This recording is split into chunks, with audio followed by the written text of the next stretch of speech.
हे नाथ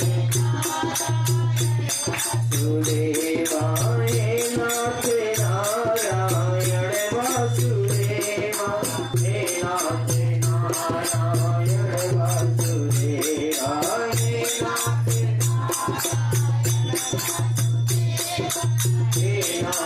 नारायण वासुदेवा श्री कृष्ण गोविंद हरे मुरारी हे नाथ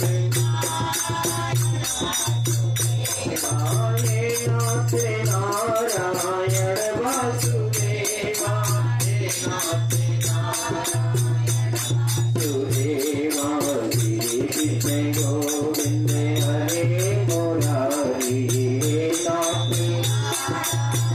वासुदेवा श्रीमन्नारायण नारायण नारायण श्रीमन्नारायण नारायण भजमन्नारायण नारायण नारायण भजमन्नारायण लक्ष्मी नारायण नारायण नारायण लक्ष्मी नारायण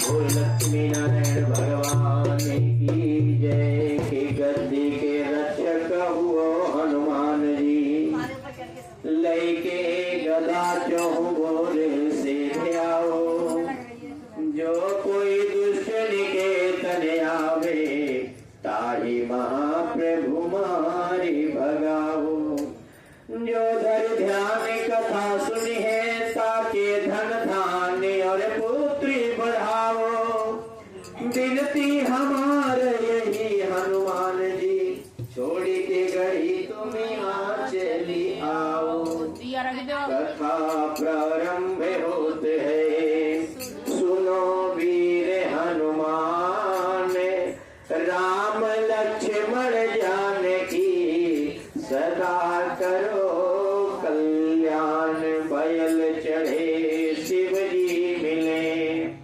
गरुड़ चढ़े भगवान सिंह चढ़ी माता मिले तेरे पूर्ण सारी गोविंद भगवान की। कार्तिक मास की पावन पवित्र कथा में कल आप लोगों ने बड़ी सुंदर कथा श्रवण किया था, वो तो आपको पता ही है। तो आज की कथा बड़ी सुंदर आती है कि नारद जी कहते हैं कि हे राजा पृथु कार्तिक कृष्ण पक्ष में दीपदान कब से शुरू करना चाहिए और कहां कहां करना चाहिए और कार्तिक के चतुर्दशी में और कार्तिक के अमावस में क्या पुण्य करना चाहिए, क्या श्राद्ध करना चाहिए, कई प्रश्न कर लेते हैं। इतनी बात सुन करके राजा पृथु कहने लगे कि कार्तिक मास के शुक्ल पक्ष के त्रयोदशी से ही दीपदान करना शुरू कर देना चाहिए। यानी त्रयोदशी का मतलब धनतेरस से अपने घर को उसी दिन से सजाना, दीपदान करना, देवालय में दीप जलाना, घर के दरवाजे पर दीप जलाना, यम के लिए दीप जलाना। एक दीपक यम के लिए भी जलाया जाता है। दीप जला करके और भगवान शिव और यम का पूजन करना चाहिए। यम की पूजा करने से अर्थात यमराज का दीपक जलाने से अकाल मृत्यु घर में नहीं होती है। उसके बाद में भगवान से प्रार्थना करें, कहते हैं कि उस जब चतुर्दशी आवे उस दिन भी दीपक जलाएं, जिस दिन कहते हैं छोटी दिवाली है। दीपक जला करके और यम का पूजन करें। कार्तिकी सर्वभूतेश्वर भगवान शिव इत्यादि का नाम स्मरण करें। चित्राय चित्रगुप्त इन मंत्रों का स्मरण करें, तर्पण करें। सायंकाल ब्रह्मा विष्णु शिव दुर्गा जो भी मंदिर आपके पास में नजदीक हो उन मंदिरों में दीपदान जरूर करें, भगवान के सामने दीपदान जरूर करें। उसके बाद में वृक्ष के पास में, गौशाला में, नदी में, बगीचा में, तालाब में, कुआं, बावड़ी, गली, खेत, चौराहा इत्यादि भी दीपदान जरूर करना चाहिए। शास्त्र के अनुसार यदि किसी भी प्रकार का किसी के घर में कोई शस्त्र के द्वारा किसी के अकाल मृत्यु हुए हो, शस्त्र के द्वारा, तो चतुर्थी तिथि में उसके निमित्त दान किया जाए यदि, तो उसकी जो पाप होता है, पापों का क्षय हो जाता है और उसे वैकुंठ प्राप्त होने के चांस बढ़ जाते हैं। बोलो गोविंद भगवान की। इस प्रकार से अमावस जब आए तो अमावस में सायंकाल, अमावस में अपने पितरों के नाम का पूजन पाठ करके ब्राह्मण को भोजन कराएं और हर प्रकार से भगवान से प्रार्थना करें, माता लक्ष्मी से प्रार्थना करें कि माँ भगवती हमारे घर में आप अपनी कृपा दया दृष्टि बनाए रखना। नारद जी कहने लगे कि हे राजन, जो कार्तिक कृष्ण पक्ष अमावस को दीप दान करता है उसके घर में कभी दारिद्रता नहीं आती। ये बहुत ध्यान देना। इस संबंध में मैं आपको एक इतिहास सुनाता हूं। कैथुर सेन देश में एक सत्य शर्मा नाम का अत्यंत दरिद्र ब्राह्मण रहता था। दरिद्र बोले तो धन से बहुत पीड़ित था।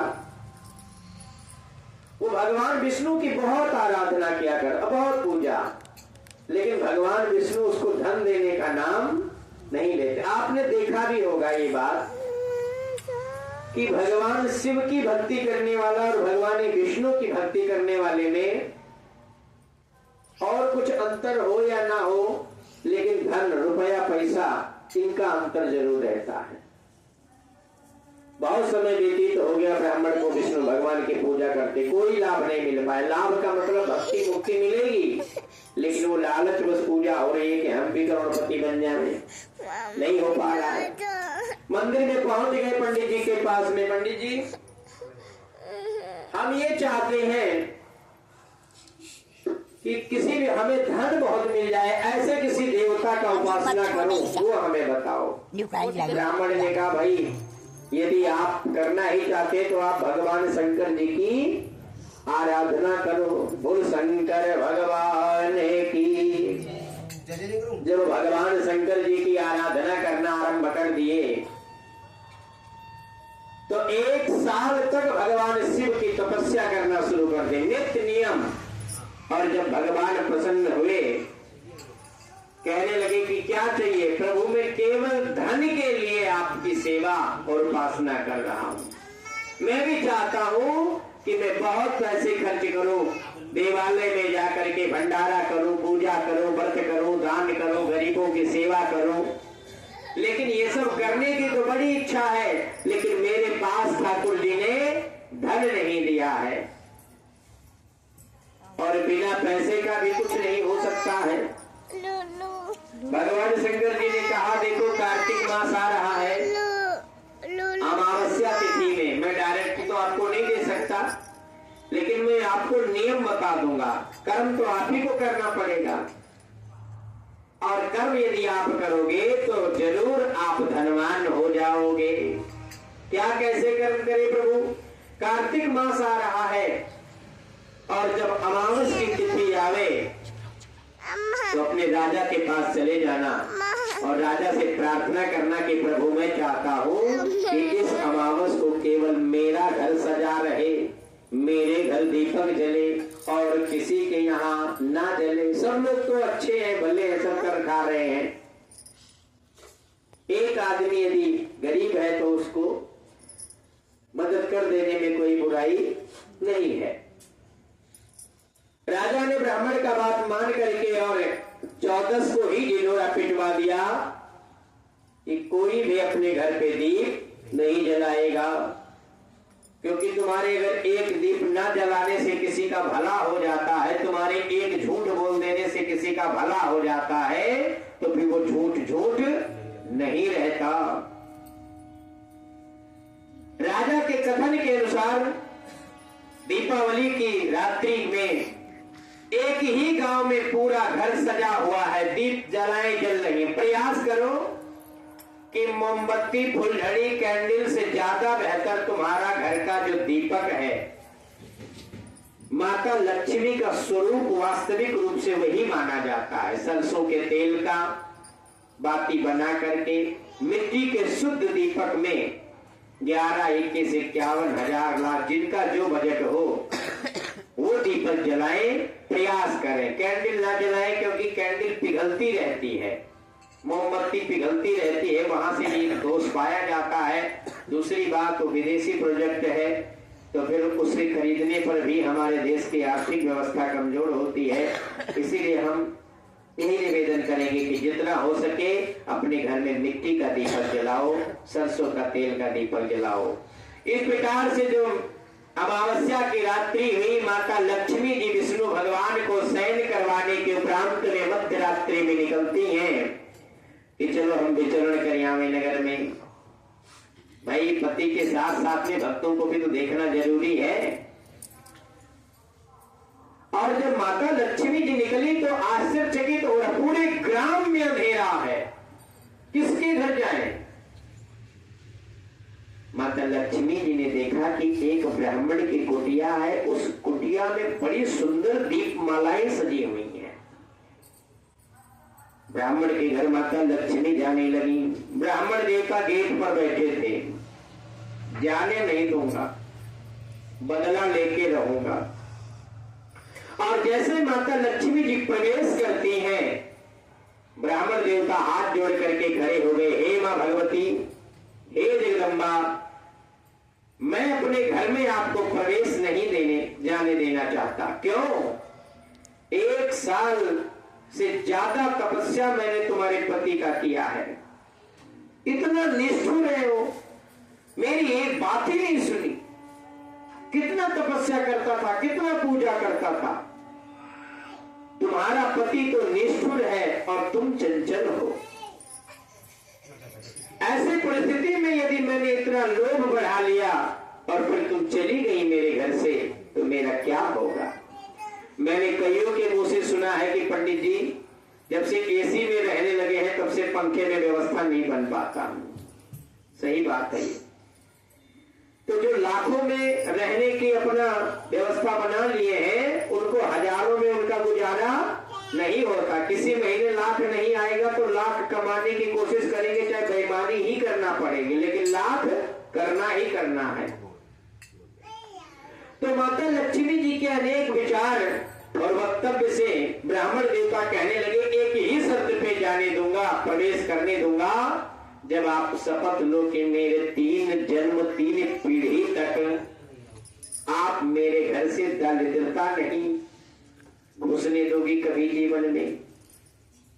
माता जी ने कहा, देखो ये तो मैं नहीं कह सकती हूं कि मैं परमानेंट रहूंगी, क्यों, लेकिन एक शपथ मैं आपको जरूर देती हूं, यदि आपके बालक के द्वारा, आपके बच्चों के द्वारा संस्कार रहित, संस्कार से, शुद्धता से, पवित्रता से यदि रहा गया, तो मेरी गारंटी है कि मैं 3 जन्म क्या तुम्हारे 7 पुस्तों तक कभी दरिद्र नहीं होने दूंगी। बोल लक्ष्मी नारायण भगवान की। ब्राह्मण देवता कहने लगे, कैसे रहा जाए, हमें तो नियम ही नहीं पता ज्यादा। भाई कौन सा नियम मैं अपने बच्चों को बता के जाऊंगा, कौन सा विधान मैं अपने पुत्रों को पुत्रों को बता के जाऊंगा। कहने लगे कि ज्यादा नियम कुछ नहीं है, प्रातः काल उठ करके और उठने के बाद स्नान ध्यान करके सबसे पहले अपने पितरों का पूजन करना चाहिए। देवालय में जाकर के भगवान के सामने पूजन करें अपने पितरों का। हनुमत पूजन भी इसमें जिक्र किया गया है कि हनुमत पूजन भी करना चाहिए। और इस प्रकार से स्वस्ति वाचन पढ़ करके कुबेर और गणेश भगवान का पूजन करें। उसके बाद सायंकाल मध्याह्न काल पितरों के नाम का ब्राह्मण या कन्या का भोजन जरूर करवाएं, जो भी जिनसे बन पड़े। जब सायंकाल आवे प्रदोष काल, लक्ष्मी पूजन का समय क्या है, प्रदोष काल। 21 तारीख को दीपावली ज्यादा इसलिए नहीं मनाई जा रही है क्योंकि 21 तारीख को दीपावली प्रदोष काल में बहुत कम टाइम के लिए है। 5:45 पर तक का ही मुहूर्त है और उसके बाद में 5:40 या 35 सूर्य बन बैठ जाता है, तो कुछ 10-15 मिनट का ही मुहूर्त हमें मिल पाता है। नहीं, असली दीपावली देखा जाए तो बस 10-15 मिनट के चक्कर में वो मुहूर्त हमें नहीं मिल पा रहा है जिस मुहूर्त में हमें पूजा, लक्ष्मी पूजा करना चाहिए। इसीलिए और अमावस अभी दोपहर से लग जाएगा तो 20 तारीख को पूरा टाइम मुहूर्त ही मुहूर्त है। लेकिन दीप पूजन और लक्ष्मी पूजन रजनी काल में किया जाता है। किस काल में? रजनी काल। रजनी काल गोधूली वेला को कहा जाता है, जिसको प्रदोष काल भी आप कह सकते हो। इसी में लक्ष्मी का पूजन करने से मां भगवती से प्रार्थना करना चाहिए। सायंकाल मां भगवती का सुंदर आसन लगा करके, कमल के पुष्पों का आसन लगा करके, कमल गट्टा, कमल नेत्र इत्यादि सब चीजें से भगवान का पूजन करें, माता लक्ष्मी का पूजन करें। और माता लक्ष्मी को पूजन करने के बाद में दीपदान, दीप जला लें। 11, 21, 51 जितना भी दीप है उतना दीप जरूर जला लें। और उसके बाद में मंदिर, देवालय, चौराहा, वृक्ष के पास, शोक के पास, इत्यादि जहां भी हो सब जगह पे दीपदान करो, पूरा जगमगाता रहे। दीपदान से बेहतर कुछ नहीं है। सायंकाल भोजन नहीं करना चाहिए। सायंकाल जब सूर्य रजनी काल हो उस टाइम पे भोजन